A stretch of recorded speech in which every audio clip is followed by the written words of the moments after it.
Dites-nous ce qui ne va pas aujourd'hui. Et pourtant, la CEDEAO et la Guinée semblaient bien sûr partir sur de bons pieds. Oui, justement, père fondateur déjà de l'institution, je crois bien le torchon a commencé à brûler depuis le 5 septembre, Non. parce que l'institution a condamné d'abord le coup de force ou bien le coup d'État, qu'on dit aujourd'hui que ce n'est pas coup d'État, que c'était bien sûr un coup d'État constitutionnel. Et ça aussi, je pense bien que la CEDEAO est dans son rôle quand même de condamner. Il n'y a pas de torchon normalement qui devrait brûler, mais depuis le 5, ça a commencé à brûler. Et de part et d'autre, chacun est en train de se reconforter dans sa position.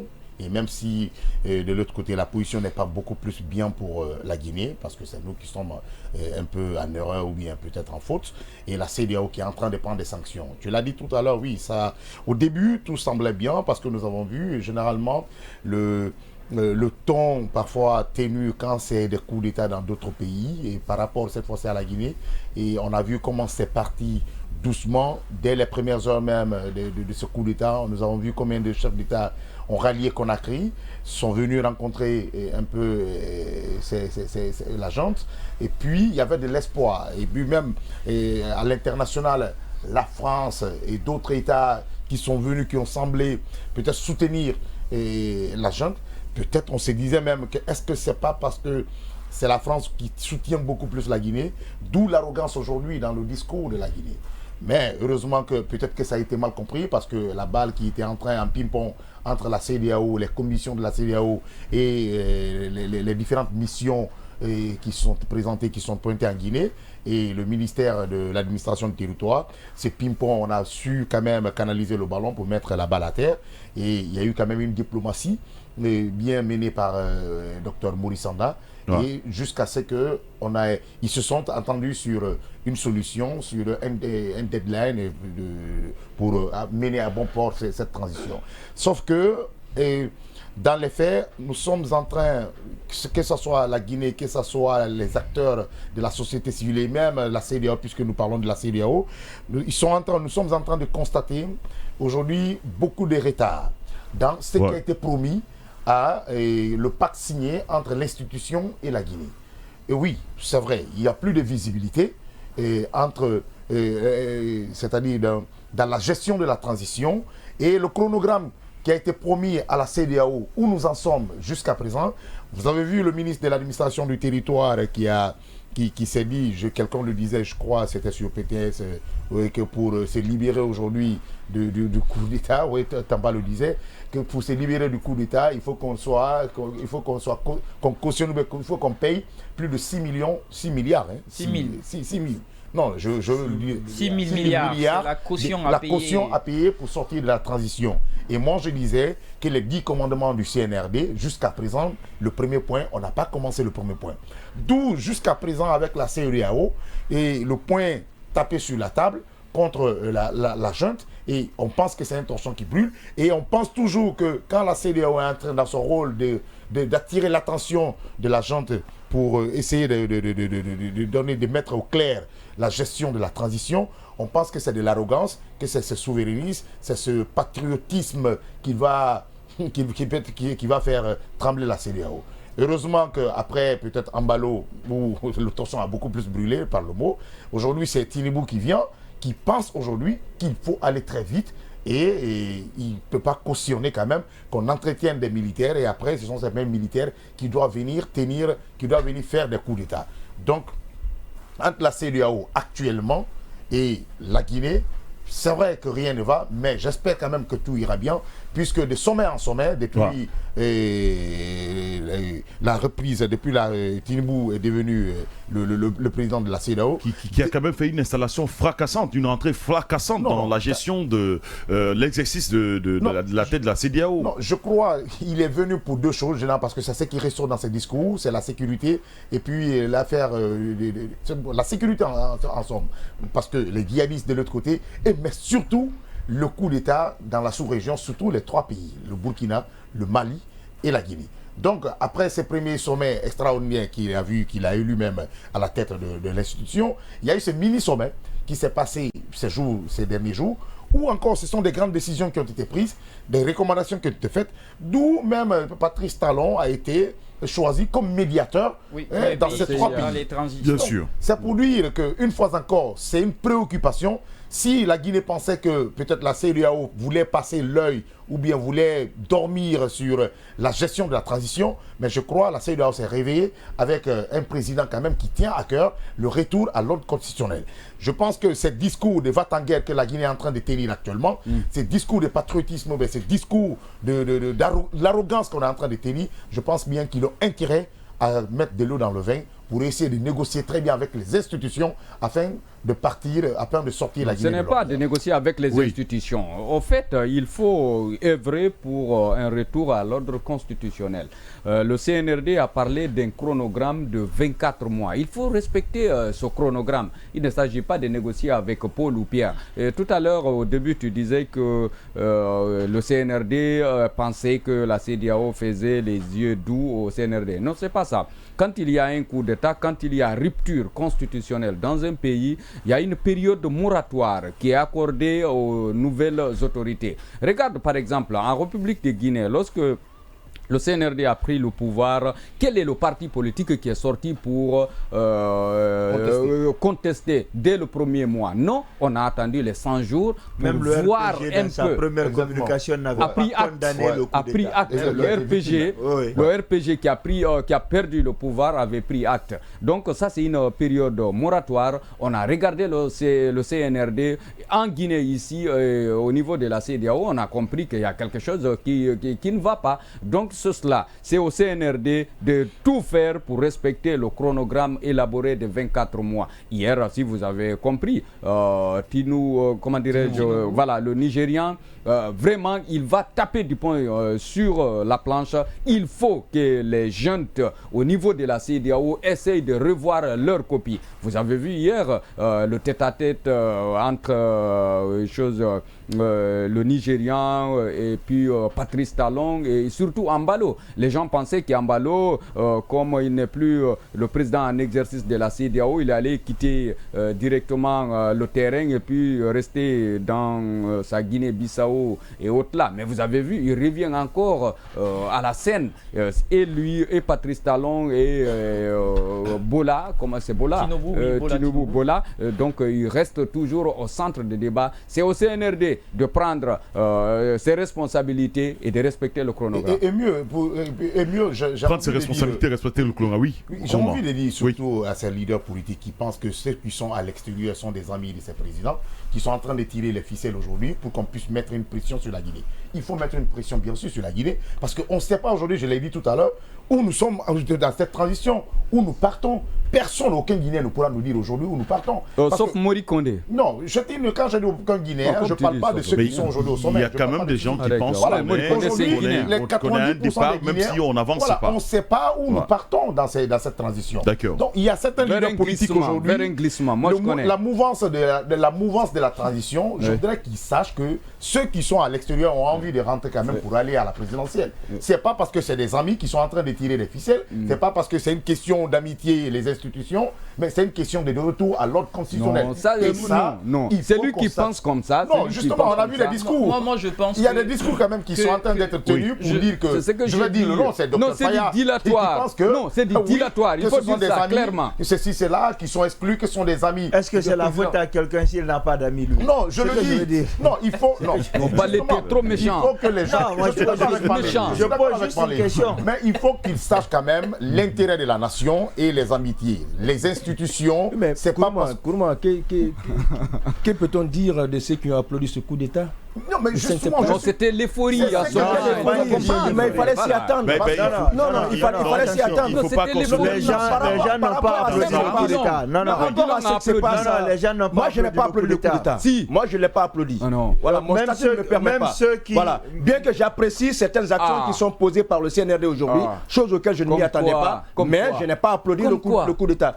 Maintenant, ce qui se passe aujourd'hui entre la CEDEAO et la Guinée, surtout après la désignation du président nigérien à la tête de la conférence des chefs d'État et de gouvernement, qui est la plus grande instance au sein de l'organisation, il fallait s'y attendre.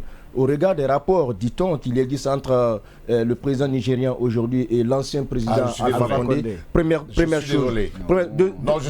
Deuxième élément, la CEDEAO. Deuxième élément, s'il te plaît. Parce qu'en fait, ça ne concerne pas simplement que la Guinée. Ça concerne les c'est le cas particulier de la Guinée que je vois.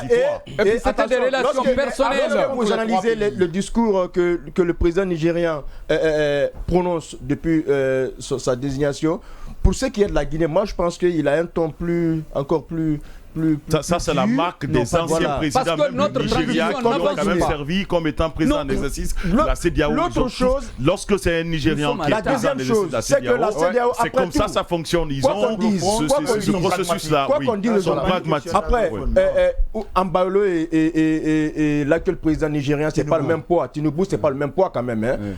La deuxième chose, après, quoi qu'on dise aujourd'hui sur ce dossier, la CEDEAO est bien sûr dans son rôle.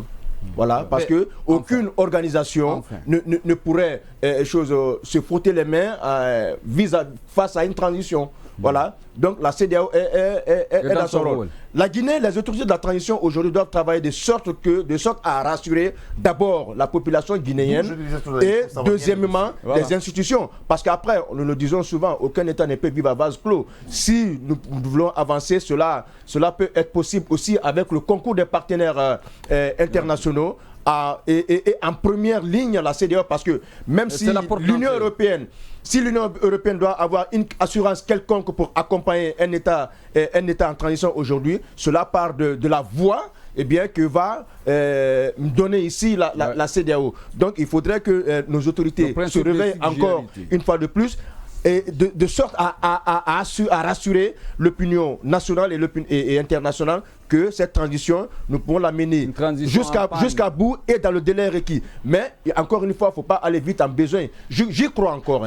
J'y crois encore aux 2 ans de transition et qui a commencé le 1er janvier 2023 et qui devra finir en fin 2024. C'est qui est évident parce qu'il faut quand même, Yacine Palé, se rendre à l'évidence qu'aujourd'hui, la CEDEAO est bien sûr dans son rôle de créer cette régulation de l'installation des ordres constitutionnels dans ces États aujourd'hui dans cette période transitoire, mais est-ce que la manière de Mbola est une manière aussi cocastique pour ramener rapidement l'ordre constitutionnel? De quelle manière? Non, une manière efficace. Quelle manière? Il n'a rien fait de mauvais. Il n'a rien fait de mauvais. Aujourd'hui, il faut qu'on s'entende sur un certain nombre de choses. Tu parlais de ton que Tinubu tient. Il faut savoir que Tinubu est à la tête de la plus grande armée de l'Afrique de l'Ouest, qui est le Nigeria, de l'Afrique de l'Ouest, qui est le Nigeria. En termes de nombre, en termes d'efficacité. Même en termes de nombre et d'efficacité. Le Nigeria est devant. Deuxième ou troisième. Et ils ne parviennent pas quand même à circonscrire le terrorisme. Si tu veux parler de ça, même les États-Unis échouent aujourd'hui. Qu'est-ce que tu vas me dire? Même les États-Unis échouent. Donc tu peux pas me dire que c'est un clin d'œil, ça. C'est pas Yacine Palé, poursuivons. On va pardon suivre. Il ne faut pas nous enlever dans le débat. Yacine Palé, allons-y s'il vous plaît. Alors, je rappelle que l'un des rares pays où il n'y a pas de terrorisme aujourd'hui, c'est peut-être la Corée du Nord. Sinon, tous les pays sont parce que ça aussi c'est fermé. Voilà, donc le terrorisme, en fait, ça c'est vraiment un autre débat. C'est un autre level de débat. C'est vraiment un autre débat. Oui. Voilà. Et ce que j'étais en train de dire, c'est que c'est la plus grande armée de l'Afrique de l'Ouest en nombre, en effectif, mais également en armement. Il y a aucune comparaison possible aujourd'hui à faire avec, par exemple, une armée comme l'armée guinéenne. Alors, ce qu'il faut savoir, c'est que Tinubu est arrivé avec une mission claire. C'est que les chefs d'État africains ont, pour la plupart en Afrique de l'Ouest, ont la frousse. Ils ont la peur de, en fait, l'effet contagion. On se rappelle d'Alassane Ouattara qui avait arrêté tout de suite le chef des forces spéciales du côté de la Côte d'Ivoire. On se rappelle de cette tentative de coup d'État qui a été désamorcée au Ghana. On se rappelle aussi même en Guinée-Bissau. Exactement, en Guinée-Bissau. On a pensé à un moment donné que le Sénégal pouvait aussi rentrer dans la danse avec les crises à répétition. Donc c'est quelque chose qui est en train de miner l'Afrique de l'Ouest et c'est très dangereux. Et on a vu au Mali, ça s'est fait plusieurs fois. Au Burkina Faso aussi 2 fois. Donc, Burkina même 3, je crois. Récemment. Il y a eu Rochmar Kaboré, celui qui l'a remplacé aussi a été évincé. Donc le Burkina Faso, c'était les 3 Alors, si ça continue comme ça, en fait, ça peut inspirer d'autres fauteurs de troubles à venir par les armes s'installer au sommet de l'État. Je pense que justement, il faut que ces 3 pays-là servent d'exemple. Sauf que j'entends souvent la question de souveraineté et autres. Quand c'est des gens qui apprécient la Guinée, on ne parle pas de souveraineté, on applaudit, on est content. Quand on dit il faut faire ce que vous avez promis, il faut respecter, on dit non, on est souverain. On est souverain dans la misère, il n'y a pas de souveraineté dans la misère. La Guinée fait partie des pays les plus misérables du monde. Regardez la jeunesse guinéenne. Les jeunes de Guinée font partie de ceux qui meurent le plus au niveau de l'océan, de la Méditerranée, parce qu'ils veulent aller rechercher du bonheur. Des jeunes Guinéens, la Guinée est la première diaspora étrangère en fait au Sénégal. On a plus de 4 millions de personnes. Dans un petit pays comme ça, on est encore à la recherche de bonheur. Si nous sommes en train de dire que nous sommes souverains, alors que quand il s'agit d'électricité, il faut qu'on nous vienne en aide. Quand il s'agit de l'eau, il faut qu'on nous vienne en aide. Aux Chinois. Quand il s'agit de ce que nous mangeons, il faut qu'on nous vienne en aide. Quand il s'agit de la santé, nos propres chefs se soignent à l'étranger. Je ne vois pas à quel moment on peut parler de souveraineté. Maintenant, mais sauf que cela ne dénude pas le droit de pouvoir clamer cette souveraineté. Ce que je veux dire, c'est que laissez-le finir. C'est que nous, même si nous sommes suspendus des activités de la CEDEAO, nous sommes quand même un pays de l'Afrique de l'Ouest et le monde regarde la position de la CEDEAO. Aujourd'hui, ce qu'on nous demande, ce n'est pas quelque chose de très compliqué. C'est de respecter les accords que la Guinée a librement signés avec la CEDEAO. Sauf qu'on nous dit non, nous allons être dans les délais.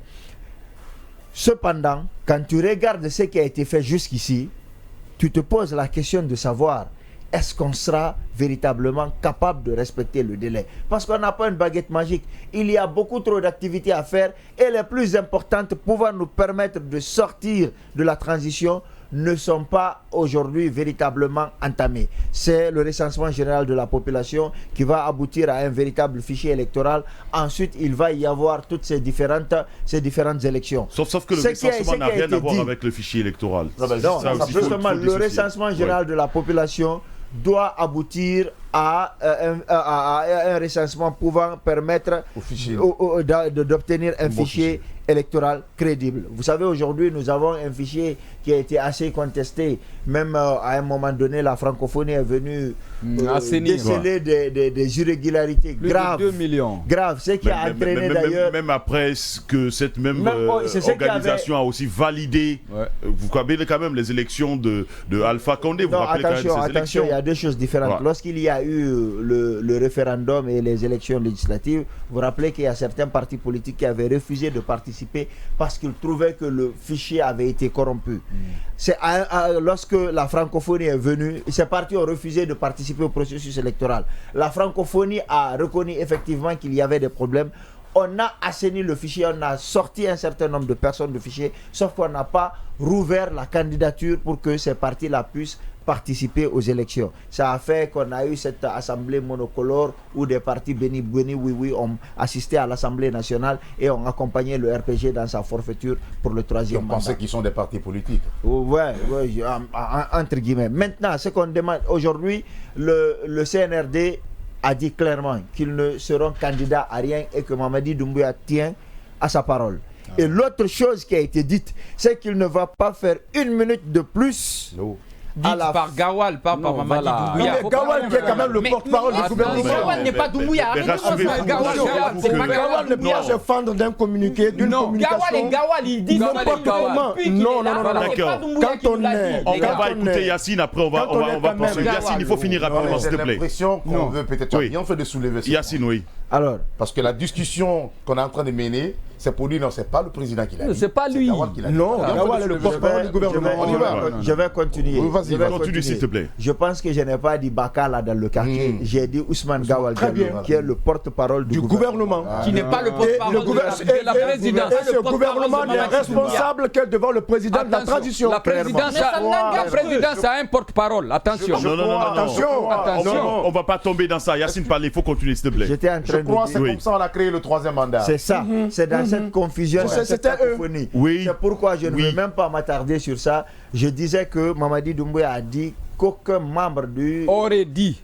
Il a dit qu'aucun... aurait dit. Mais laisse-moi finir. Qu'est-ce que je veux dire? Il a dit, c'est pas aurait. Il a dit. Lui. Oui, dans son discours, il le reprend. Ni lui. Ni les membres du CNRD. C'est même constitutionnel. C'est dans la transition. On est tout à fait d'accord. C'est pas un débat qu'on va suivre. Yacine, on va continuer avec toi. Il a vraiment dit cela. Alpha, il a vraiment dit ce que Yacine dit. Non, tu peux pas être d'accord parce que tu es en train de me demander de mettre ça au conditionnel. Pour les jours, il s'était pas prononcé.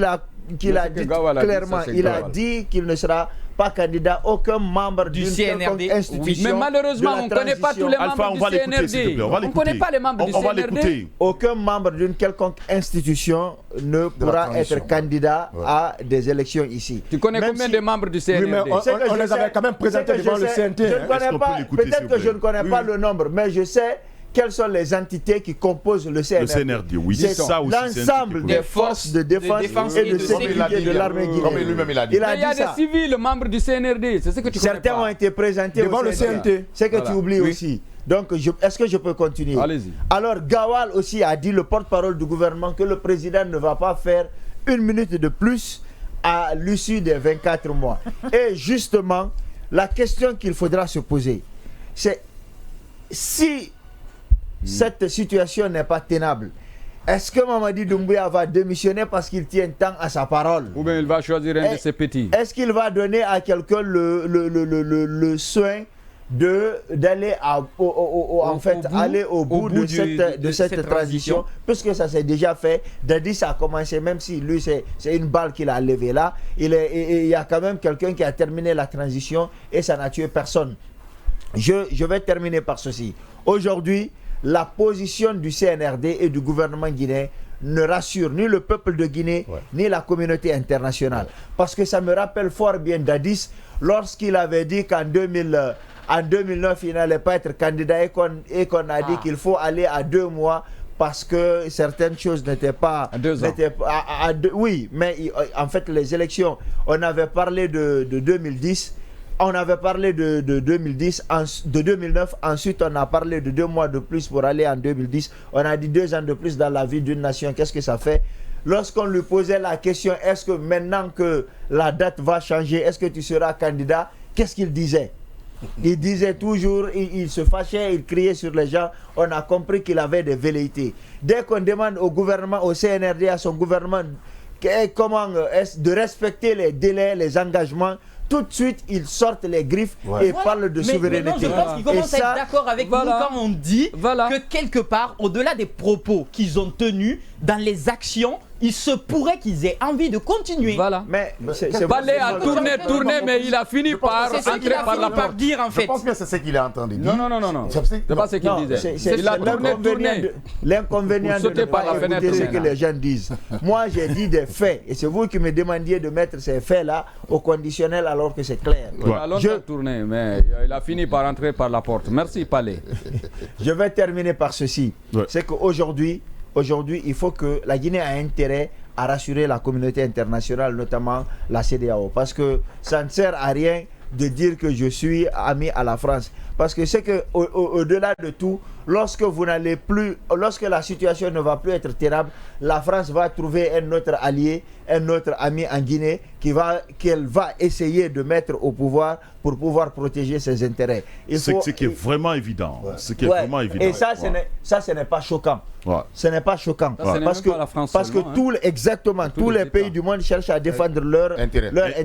C'est pourquoi ça me fait rire quand les gens disent qu'il ne faut plus travailler avec la France, il faut travailler avec la Russie. Il faut sortir donc de la domination française pour se retrouver sous la domination russe. Il faut comprendre qu'à un moment donné, il faut que nous travaillions notamment au niveau de l'éducation, au niveau de la santé, au niveau de l'agriculture, pour relever effectivement et l'environnement pour nous permettre de ce qui nous envoie